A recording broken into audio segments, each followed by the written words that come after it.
क्या तारीख की वाणी है? 11 अगस्त 2023। प्रातः मुरली ओम शांति। बाप दादा ने बनी। मीठे बच्चे, अभी तुम कौड़ी से हीरे जैसा बनो। कि कौड़ी का मनुष्य वो है जिसके अंदर कोई मूल्य नहीं है, जिसके अंदर वैल्यूज नहीं है, इसीलिए उसको वैल्यूज कहा जाता है। तो ईश्वर की गोद पाना ही हीरे जैसा बनना है।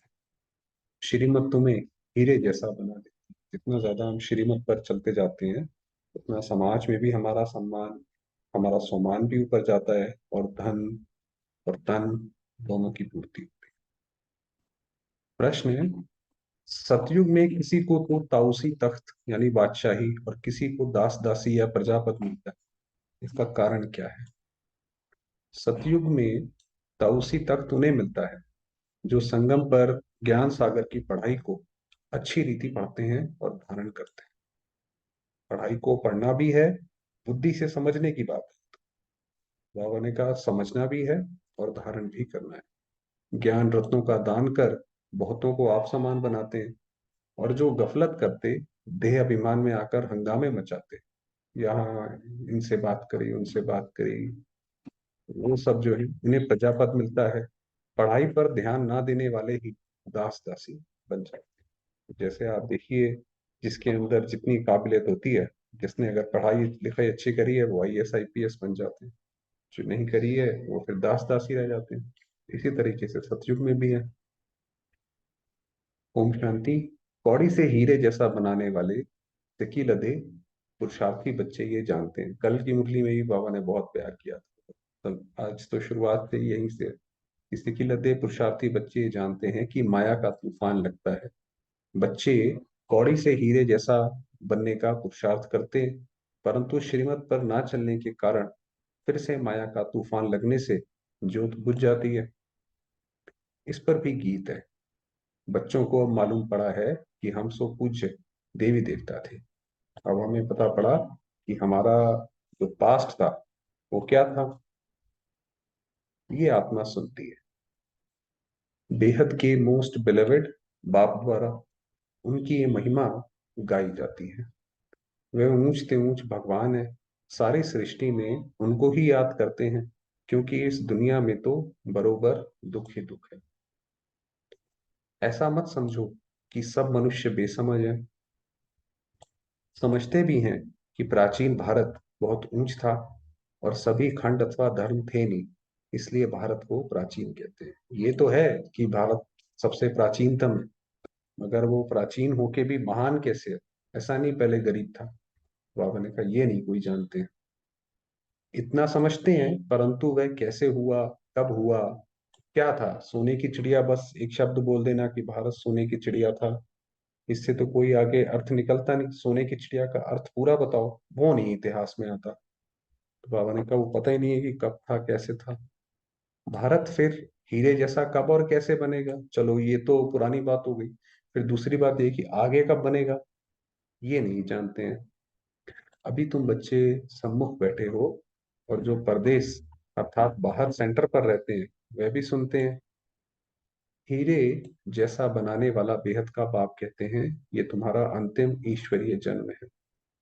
जबकि भगवान बैठ हीरे जैसा बनाने के लिए तुमको पढ़ाते हैं। तो ऐसे बाप का कितना ना रिगार्ड रखना है। सत बाप, सत टीचर, सतगुरु का रिगार्ड रखा जाता है। इसलिए जो हमारा बाबा है वो सत सत सत है। बाप कहते हैं बच्चों को सुख देने वाला मैं ही, और कहीं से हमें सुख नहीं मिलेगा, सिर्फ बाबा से मिलेगा। इस समय तुम बच्चों को सुख देने के लिए आकर अपनी मत देता हूँ। और सुख भी कैसे देंगे? ऐसे नहीं कोई कृपा कर दी। अपनी जो मत देते हैं, राय देते हैं, उस पर चलो तो सुखी हो जाओगे। भगवान ने जो श्रीमत दी थी वह फिर मनुष्यों ने गीता में लिखा है, परंतु यथार्थ नहीं है। गीता भी आप पढ़ेंगे, उसके बहुत सारे वर्षन से बहुत सारे लोगों ने अपने अपने हिसाब से उसमें व्याख्या की हुई है। तो वो यथार्थ नहीं है। इसीलिए अब उसमें तो कई लोगों ने ये भी लिख रखा है कि ये खाना चाहिए, ये नहीं खाना चाहिए। भगवान ने ये सब थोड़ी बताया। तो बाबा ने कहा वो यथार्थ नहीं है। अब ये तुमको ऊंचते ऊंच हीरे जैसा बनाते हैं। स्वर्ग में तो तुम ही आ सकते हो ना। यूं तो सारी दुनिया की आत्माएं बच्चे हैं बाप के, प्रजापिता ब्रह्मा तो है ना, वैसे तो सारे आत्माएं बाबा के बच्चे हैं। इस समय शिव बाबा के पोत्रे कहलाते हो, फिर परपोत्रे तरपोत्रे भी कहलाते हो। वृद्धि तो होती जाती है, धीरे धीरे वृद्धि होती है। वास्तव में सभी का रचयिता मैं बाप ही हूँ। कैसे बताया बाबा ने कि हर चीज का रचयिता एक शिव बाबा। पूछते हैं ना कि तुमको किसने पैदा किया, तो कहते हैं अल्लाह व खुदा ने। इतना समझते हैं, परंतु कैसे पैदा करते हैं, कैसे इतना सब वृद्धि को पाता है, ये कुछ भी पता नहीं, क्योंकि ये तो बहुत बहुत बड़ा, ये बाबा ने ही आकर सुझाया। अगर आप कहीं पे भी और देखेंगे तो इसका जवाब किसी के भी पास नहीं है जो संतोषजनक सारे जवाब दे सके। अपने अपने नैरेटिव्स हैं लोगों के पास, मगर इसका जवाब नहीं है कि भगवान ने बनाया कैसे। ये तो तुम जानते हो कि सतयुग में बहुत थोड़ी रचना होती है, जरूर रचयिता भी होगा तो जो नई दुनिया रचते हैं। नई दुनिया में देवी देवता पद प्राप्त करते हैं, तो जरूर पुरानी दुनिया का विनाश भी कराते होंगे, है ना।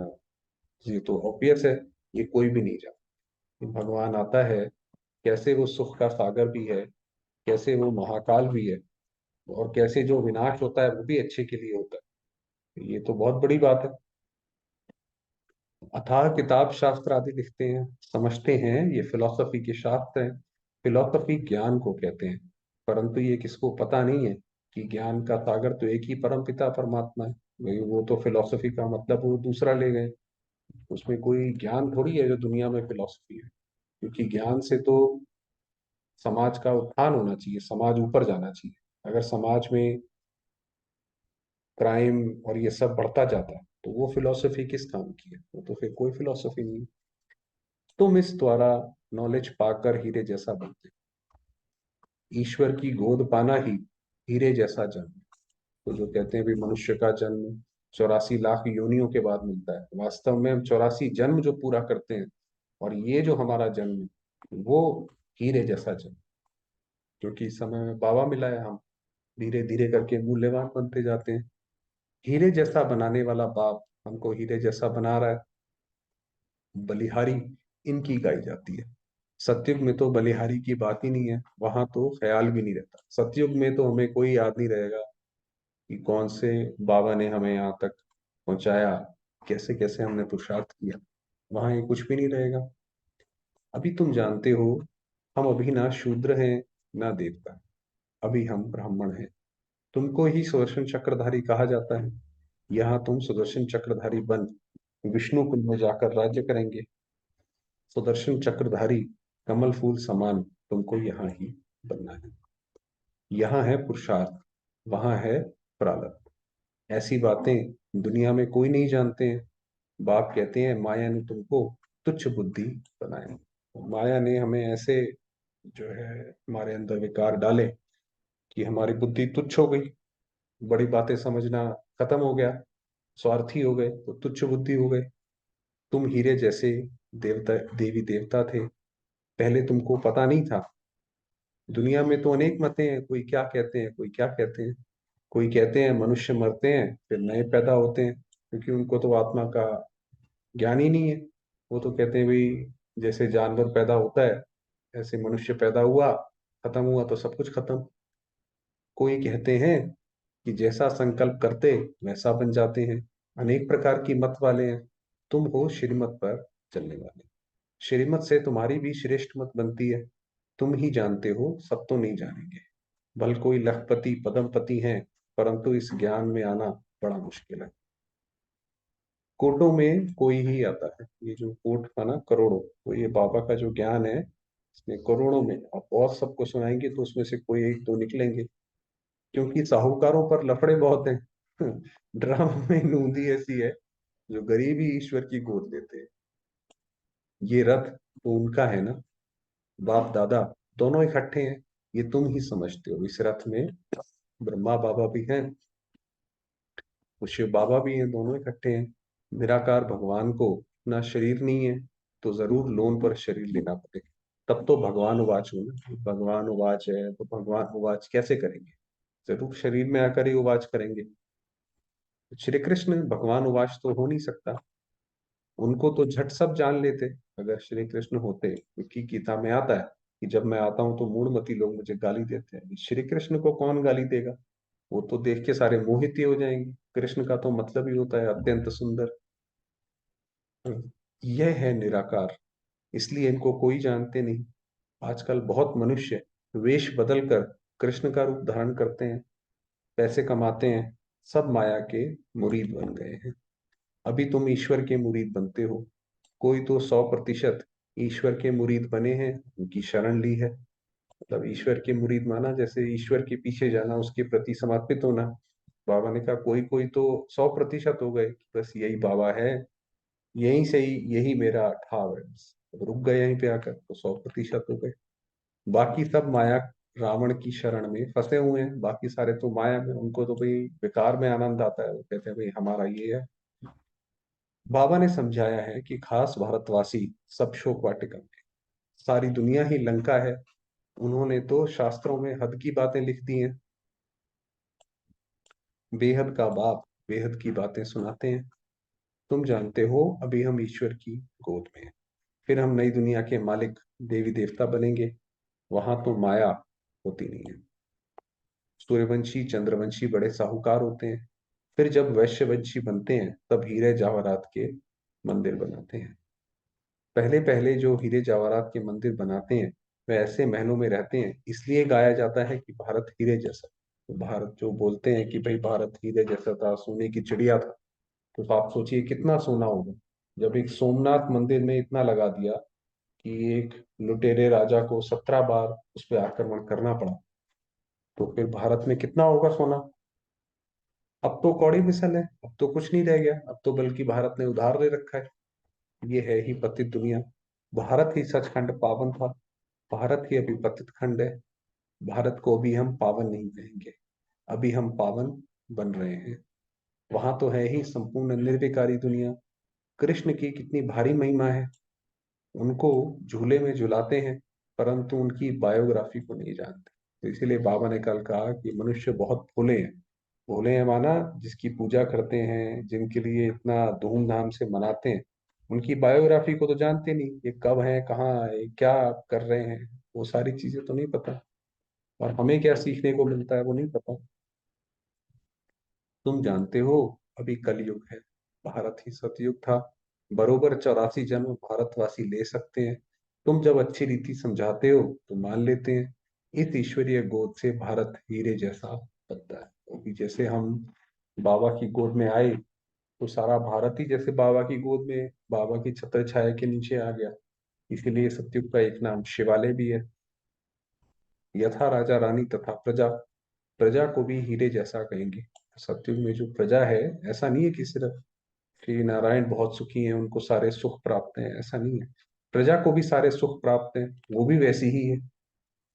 अभी यथा राजा रानी तथा प्रजा कौड़ी मिसल है। अभी तो जैसे भी जो जैसे मिनिस्टर हैं वो भी स्कैम चोरी चकारी करते रहते हैं, प्रजा भी वैसी है। ठीक है, प्रजा अपने छोटे लेवल पे करती है, राजा बड़े लेवल पे करता है, तो जैसा राजा वैसी प्रजा। अब हीरे जैसा बनाने वाला बाप आया, तो पूरा पुरुषार्थ करना है। हीरे जैसा बनाने वाले बाप से ही पूरा योग लगाना है।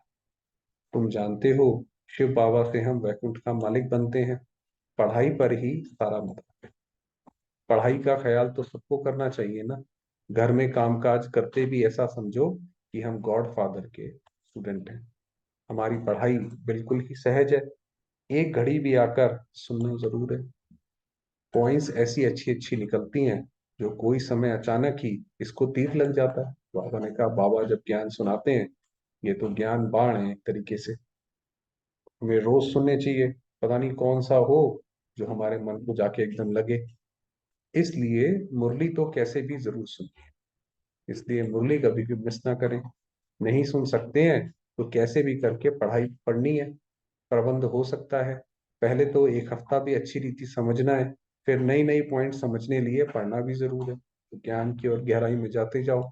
बाबा पढ़ाते रहते हैं, पॉइंट्स निकलती रहती हैं। बोर्ड पर भी लिख सकते हो कि बहनों और भाइयों आओ, तुम सबको ये सहज ज्ञान और सहज राजयोग से हीरे जैसा बनावे। तुम्हारे पास तो चित्र भी सब है, तो हमारी ये जो पढ़ाई है ये और किसी की ऐसे थोड़ी है कि किसी भी आप सत्संग में जाएं तो उनके ऐसे ज्ञान के ऊपर चित्र हो, उसमें नंबर्स हो, ऐसे तो नहीं मिलेगा। ये सिर्फ बाबा के हैं। उन पर समझाना बहुत सहज है। जैसे छोटे बच्चे को खिलौने दिखाकर बताया जाता है, पढ़ाते हैं, ये हाथी है, ऐसे ऐसे करता है, ये ऊंट है। मनुष्य को भी परमात्मा का पता नहीं है। आप देखिए कितनी आसानी से बाबा ने बताया कि जैसे छोटे बच्चे को बताते हैं, तो ऐसे ही बताओ कि भाई परमात्मा कौन है, क्या करता है, कैसे नहीं करता है। ना ही ये जानते हैं वे क्या करते हैं, भाई भगवान क्या करता है। बस भगवान का ये काम है कि ऊपर बैठा रहता है और उसकी आप पूजा करते रहो, उसके बाद वो खुश होगा तो आपको कुछ ना कुछ दे देगा, किसी को बच्चा दे देगा, किसी को कुछ दे देगा। तो बस इतना ही काम है क्या भगवान का। उनके कर्तव्य को ना जाने तो बाकी महत्व क्या है। यही नहीं पता कि भगवान क्या करता है, महान है तो क्यों महान है, तो फिर तो पता होना ना होना एक बराबर है। तो चित्र पर समझाना होता है, ये परम पिता परमात्मा शिव है, ये हीरे जैसा बनाने वाला है, इनसे वर्षा मिलता है ब्रह्मा द्वारा। ब्रह्मा कुमार कुमारियों को शिव बाबा पढ़ाकर ऐसा देवी देवता बनाते हैं। पढ़ाया है तब तो हम समझा सकते हैं ना। आगे नहीं जानते थे कि परम पिता परमात्मा आकर पढ़ाते हैं। समझानी तो बड़ी सहज है कि भारत हीरे जैसा था, कौड़ी जैसा है, तो ये समझना जरूरी है। अब हम कैसे हैं तभी तो हम आगे सुधरेंगे। फिर कौड़ी पिछाड़ी धक्के क्यों खाते हो, ये सब धन माल आदि मिट्टी में मिल जाना। बाबा ने कहा ये काम नहीं आएगा ऐसा। अब तुम सचखंड के लिए सच्ची कमाई करो। आत्मा ये शरीर छोड़ेगी, उसके साथ उसके कर्म जाएंगे, पैसा नहीं जाएगा। तो इसलिए कर्मों पे ध्यान दो। पूरी कमाई ना करने के कारण बिल्कुल साधारण प्रजा में चले जाते हैं। तो वही है, वहां की जो करेंसी है सतयुग की, सतयुग की तो करेंसी है पुण्य कर्म। तो पुण्य कर्म अगर नहीं करे, यानी वहां पे फिर गरीब हो जाएंगे तो प्रजा में चले जाएंगे। प्रजा के भी नौकर बन जाते हैं बाप का बनकर। फिर बाप को फारगति दे देते हैं, फारगति देना माना छोड़ देना। तो बाबा समझाते हैं कि बच्चे घर में भी मुरली मंगाकर पढ़ सकते हो, मुरली मिलती रहेगी, कहाँ भी हो तुमको पढ़ना जरूर। बाबा की मुरली कभी मिस नहीं करो, पढ़ो, पढ़ाओ। विलायत में भी रहते तुम सर्विस कर सकते हो, बाप का परिचय देना है। प्रभाव तो अंत में ही निकलना है। जो ये प्रभाव है कि बाबा का ज्ञान कितना महान है, और ये स्वयं भगवान है, कोई गुरु कोई शक्ति नहीं है, वो अंत में निकलेगा। समझेंगे कि बरोबर प्राचीन भारत हेवन था, कितना धन यहाँ से लूट कर ले गए हैं। सतयुग में चैतन्य में सारी सृष्टि के तुम मालिक बनते हो, यानी राज्य करते हो। फिर भक्ति मार्ग में जड़ चित्रों को एक कोठरी में बंद कर रखते हो, यादगार बनाते हो। पूजा का सामान भी तो चाहिए ना। अब तुम सब कुछ जान गए हो कि हम सब पूज्य थे, अब पुजारी बन गए हैं। पूज्य से पुजारी बनने में हमको कितना समय लगता है, कैसे मंदिर बने, हमने ही तो मंदिर बनवाए हैं। हमने अपने जड़ चित्र बनाकर अपनी ही पूजा शुरू की। तो सबसे पहले जब हम द्वापर में आए, और द्वापर में जब दुखी हुए तो पहले शिव बाबा को याद करा। शिव बाबा को याद करा, कर्म तो सुधारे नहीं तो नीचे गिरते गए। फिर उनके जो सेकंड नंबर श्री कृष्ण, फिर उनके सेकंड नंबर देवी देवता। ऐसे ऐसे करते करते करते अब जो है जाकर हम प्रकृति की भी पूजा करने लगे हैं, सूर्य देवता, चांद देवता। ऐसे ऐसे पूजा नीचे गिरती गई। कितनी वंडरफुल बातें हैं। बाप समझाते हैं बच्चे अब कोई गफलत ना करो, देह अभिमानी बनने से ही तुम हीरे जैसा बनेंगे। देह अभिमान में नहीं आना है। देह अभिमान में आकर बड़े बड़े हंगामे मचाते हैं, तो अपनी भी सत्यानाश और औरों की भी सत्यानाश करते हैं। भाई ये जो शरीर का अभिमान है, सारा अहंकार या कोई भी विकार है, उन विकारों के चलते कोई हंगामा मचाते हैं कि भाई हमारे साथ इन्होंने ऐसा अच्छा व्यवहार नहीं किया। तो अपनी भी सत्यानाश, दूसरों की भी। एक ही ज्ञान सागर से कोई को पढ़कर ताउसी, कोई तो पढ़कर ताउसी तख्त पर बैठते हैं और कोई दास दासी। देखो लक्ष्मी नारायण स्वर्ग के बादशाह थे, कितनी उन्हों की महिमा है, पूजा होती है, मंदिर बनाते हैं। अब तुम जानते हो कि हम फिर से सूर्यवंशी लक्ष्मी नारायण बन रहे हैं। फिर सूर्यवंशी से चंद्रवंशी में आएंगे। राजाई लेना कितना ऊंच पद है। पुरुषार्थ ऐसा करना और कराना है अगर कराना नहीं जानते तो गोया पुरुषार्थ करना ही नहीं सीखे हैं। अगर हम दूसरे को पुरुषार्थ नहीं करा पाते हैं, ज्ञान दूसरे को नहीं समझा पाते हैं, तो फिर हमें खुद कितना पता है। क्योंकि अपनी बात तो छोटा बच्चा भी दूसरे को समझा लेता है कि उसको क्या चाहिए, क्या उसको अच्छा लगता है। अगर हमें इतना भी नहीं आता तो हमें यानी ज्ञान कुछ समझ ही नहीं आया, या तो भी हमारा उसके अंदर अभी पूरा विश्वास या पूरी समझ बैठी नहीं है। आप सामान नहीं बना सकते हो तो राजा रानी बन नहीं सकते। अविनाशी ज्ञान रत्नों का दान करना है। ये नशा बहुत थोड़ों को रहता है। देहे अभिमानी हो रहने से खुशी का पारा चढ़ेगा। मम्मा बाबा को देखो कितने ख्यालात रहते हैं। बाप को तरस पड़ता है कि इस बच्ची को मार मिलती है तो कैसे बचाया जाए। आपको पता है, जब कोई ज्ञान में पहले चलता था, अभी भी कई कई जगह है, वो जब पवित्रता की बात करते हैं, अगर वो शादीशुदा है तो पति नहीं मानता, शादी नहीं हुई है तो घर वाले गुस्सा करते हैं, तो कोई कोई उनकी पिटाई भी करते हैं, मारते भी हैं। तो बाबा को ये रहता है कि कैसे बचाया जाए। एशलम देने में कितने हंगामे हैं, और फिर जब बाबा के यहाँ कोई रह ले तो फिर वो वहां आके शोर मचाते हैं। सर्वशक्तिमान शिव बाबा द्वारा भारत को हीरे जैसा बनाने की लॉटरी मिलती है। यहाँ तुम सम्मुख सुनते हो, अच्छा लगता है।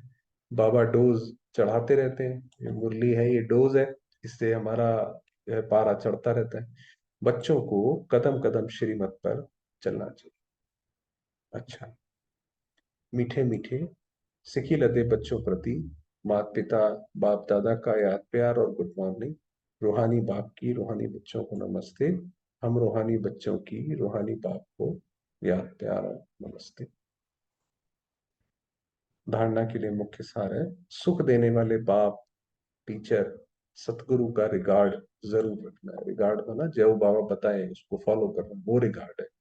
ये नहीं कि पूजा करो या वो नहीं। उनकी मत पर चलना ही उनका रिगार्ड है, वही बताया। आगे वही है कि रिगार्ड का भी अर्थ क्या है। ऐसे नहीं मंदिर में बाबा की फोटो रख दें बस। उनकी मत पर चलो, वो रिगार्ड है। घर का काम काज करते स्वयं को गॉड फादर का स्टूडेंट समझना है। ऐसा नहीं भाई हम तो बूढ़े हो गए, हम किस बात के स्टूडेंट हैं। नहीं, हम हमेशा ही स्टूडेंट हैं। शिव बाबा ईश्वरीय, इस कॉलेज के, ईश्वरीय यूनिवर्सिटी के हम स्टूडेंट हैं। पढ़ाई पर पूरा ध्यान देना है, मुरली मिस नहीं करनी है। सचखंड के लिए सच्ची कमाई करनी है। वरदान दिया, पास्ट, प्रेजेंट और फ्यूचर को जान, मायाजीत बनने वाले मास्टर त्रिकालदर्शी भव।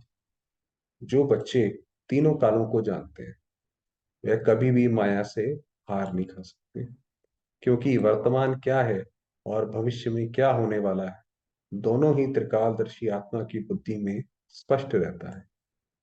माना, जब कोई भी हम कार्य करें और हमारी बुद्धि बाबा से लगी हुई होगी, तो साफ होगी, निश्चल होगी, शांत होगी।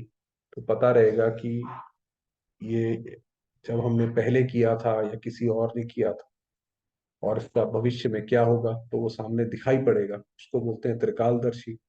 क्या हूं और क्या बनने वाला, वर्तमान और भविष्य, दोनों का उन्हें नशा रहता है। भाई अभी हम क्या हैं और भविष्य में हम क्या बनने वाले हैं, उसी नशे की खुशी में उड़ते रहते हैं। इसलिए उनके पांव धरनी से ऊंचे होते हैं। वह देह, देह के संबंध, देह के पुराने पदार्थों की आकर्षण में नहीं आते। तो जब उनको ये पता पड़ गया तो ये दुनिया तो जाने वाली है, इस दुनिया से क्या मन लगाना है, ऊपर उठ गए फिर इस दुनिया से। तो तीनों काल पता पड़ गए। स्लोगन है, जिनके पास सरलता का गुण, भाई कोई भी चीज आई उसको ज्यादा कॉम्प्लेक्स ना करके सरलता से ना बताओ ये ऐसे है वो वैसे है, उनके लिए संगठन में चलना बहुत सहज है। इसीलिए उनके साथ रहना भी आसान है, उनके साथ कोप अप करना भी आसान है। कोई व्यक्ति सरल है, ऐसे है। चलिए थोड़ी देर बाबा को याद करते हैं।